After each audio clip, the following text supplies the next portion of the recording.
और हम लोग अपनी पूरी तैयारी कर भी रहे हैं कि मिलकर चुनाव लड़ेंगे।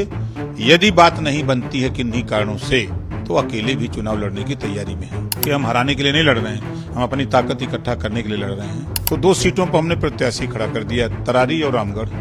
तो फिर यहाँ तिलमिला उठे लोग, नेता जो लोग थे, दिल्ली सूचना दिए, तो फिर दिल्ली हम लोगों को बुलाया गया। उत्तर प्रदेश में स्थापित नेता ओम प्रकाश राजभर जी का बिहार चुनाव में एंट्री हो गई है। पटना आए हैं और बिहार चुनाव के रूपरेखा तय करने पहुंचे हैं। हमारे साथ ओम प्रकाश राजभर जी हैं। सर, बिहार आगमन के पीछे उद्देश्य क्या? देखिए, बिहार हम लोग 22 साल से आते हैं। यहाँ लोकसभा का चुनाव, विधानसभा के चुनाव, पंचायत चुनाव हम लोग लड़ते रहे हैं। इधर 2 साल से लोकसभा चुनाव की तैयारी को लेकर के हम लोग मेहनत किए काफी कि यहाँ कुछ सीटें मिल जाएगी जो एनडीए गठबंधन में हम लोग हैं। सीट नहीं मिली। ये कहा गया कि हम आपके 5-6 नेताओं को निगम में एडजस्ट कर देंगे। तो हम लोग मान गए और अपना वोट दिलाए जो हम लोगों के पास था। फिर चुनाव बीता, चुनाव के बाद निगम नहीं दिया, फिर बाई इलेक्शन आ गया। तो 2 सीटों पर हमने प्रत्याशी खड़ा कर दिया, तरारी और रामगढ़। तो फिर यहाँ तिलमिला उठे लोग, नेता जो लोग थे, दिल्ली सूचना दिए, तो फिर दिल्ली हम लोगों को बुलाया गया। तो दिल्ली हम लोग गए तो बात वही पुरानी हमने रिपीट किया कि आपने कहा था तो वादा नहीं पूरा हुआ। इस नाते हमने पर्चा भरवाया और कहा हमारी सीटियां हार जाएंगे हम लोग, कि हम हराने के लिए नहीं लड़ रहे हैं, हम अपनी ताकत इकट्ठा करने के लिए लड़ रहे हैं।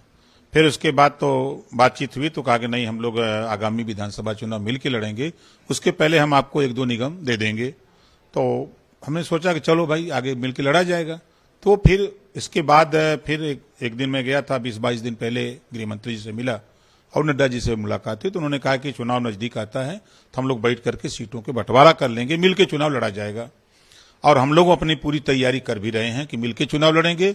यदि बात नहीं बनती है किन्हीं कारणों से तो अकेले भी चुनाव लड़ने की तैयारी में है। एनडीए का अगर हिस्सा आप बनते हैं तो कितने सीटों पर चुनाव लड़ेंगे, और अगर अकेले लड़ना पड़े तो कितने सीटों पर लड़ेंगे? देखिए, एनडीए गठबंधन में कई दल के लोग हो जाएंगे, जो सीटें मिलेगी उन सीटों पर लड़ेंगे। अकेले लड़ना होगा तो हम लोग 156 सीटों पर काम करते हैं, उन्हीं 156 सीटों में हम लोग चुनाव लड़ेंगे। कैमूर इलाके में आपकी पार्टी का प्रभाव भी है, संगठन भी है। क्या कैमूर इलाके तक स्थिर रहेंगे या बिहार के दूसरे हिस्से में भी जाएंगे? महाराज, सीवान, आरा, छपरा, भभुआ, कैमूर, बक्सर, पश्चिमी चंपारण, पूर्वी चंपारण, बेतिया, नवादा, नालंदा, पटना, आपको ले चले अररिया, पूर्णिया, कटिहार, किशनगंज तक। हम मधेपुरा सिंहेश्वर विधानसभा में जाके मीटिंग की है, एक विधानसभा में जहां 10,000 लोग जुटे हैं। हम 156 विधानसभा में जो काम किए हैं, हर विधानसभा वार अगर मीटिंग हुई है तो वहां भी 8,000, 10,000 लोग जुटे हैं। अगर रैली की है जिले की तो 20,000, 25,000, 30,000, 40,000 लोग अपने से आए हैं। तो ये स्थिति है। अभी इसी नाते अभी ताकत को लोग नहीं समझ पा रहे हैं ना। जब तक व्यक्ति चुनाव लड़के रिजल्ट नहीं देता है तब तक लोग ताकत नहीं समझते हैं। जैसे यूपी में जब रिजल्ट हमने दिया, सरकार में शामिल हुए, तो यूपी के लोगों ने मान लिया कि नहीं, बड़ी ताकत है। तो उसी तरह कैंडिडेट सिलेक्शन का क्या आधार होगा? क्या आप माइंड बैकअप कर चुके हैं कुछ? हमारे यहाँ हिस्सेदारी सबको मिले संविधान के दायरे में, जो संविधान के पहले पन्ने पे लिखा समता, स्वतंत्रता, बंधुत्व, न्याय, तो हम सबको, सभी समाज के लोगों को हिस्सेदारी देके चुनाव लड़ेंगे। एक अलग से सवाल, मालेगांव ब्लास्ट में फैसला आया है, आपकी पार्टी इसको कैसे देख रही है? देखिए, न्यायालय का जो फैसला है उसको सब लोग मानते हैं, हम भी मानते हैं, फैसले का हम स्वागत करते हैं। लेकिन इससे पहले भगवा आतंकवाद जैसे शब्द गूंज रहे थे। बीजेपी कह रही है कि यह शब्द डिलीट हो गया इस फैसले के बाद। क्या आप भी सहमत? भाई, कोर्ट का फैसला है तो सर्वोपरि फैसला है।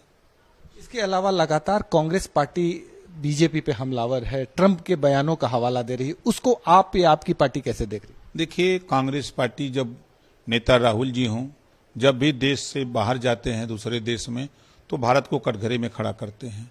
60 साल कांग्रेस की सरकार रही देश और प्रदेश में। अगर ये अल्पपिछड़ों के सवाल पे, दलितों के सवाल पे, मुसलमानों के सवाल पे अगर काम किए होते तो आज ये नौबत कांग्रेस की नहीं होती। अंतिम सवाल, बिहार में संगठन को आप मजबूत करने की दिशा में क्या कंटिन्यू करेंगे या इलेक्शन तक ही ये हालात रहेंगे? नहीं, हम लोग यहाँ बता तो रहा हूं कि हम लोग 22 साल से काम करते हैं। जितना यूपी में हमने ताकत दिया, कमोवेश यहाँ भी हम लोग काम करते हैं। हम लोग पार्टी का काम महाराष्ट्र भी चलाते हैं, पंजाब भी चलाते हैं, उत्तराखंड भी, छत्तीसगढ़ भी चलते हैं, झारखंड भी करते हैं, मध्य प्रदेश भी करते हैं। 13 प्रांतों में हम लोग काम करते हैं। संगठन की समीक्षा के लिए पटना पहुंचे ओम प्रकाश राजभर ने साफ संकेत दिया है कि यदि एनडीए हमारी पार्टी को बिहार में एडजस्ट करती है तो हम एनडीए का हिस्सा रहेंगे, अन्यथा बिहार चुनाव में 156 सीटों पर चुनाव लड़ेंगे। सहयोगी कैमरामैन राकेश के साथ भारत एक्सप्रेस के लिए पटना से आशुतोष कुमार।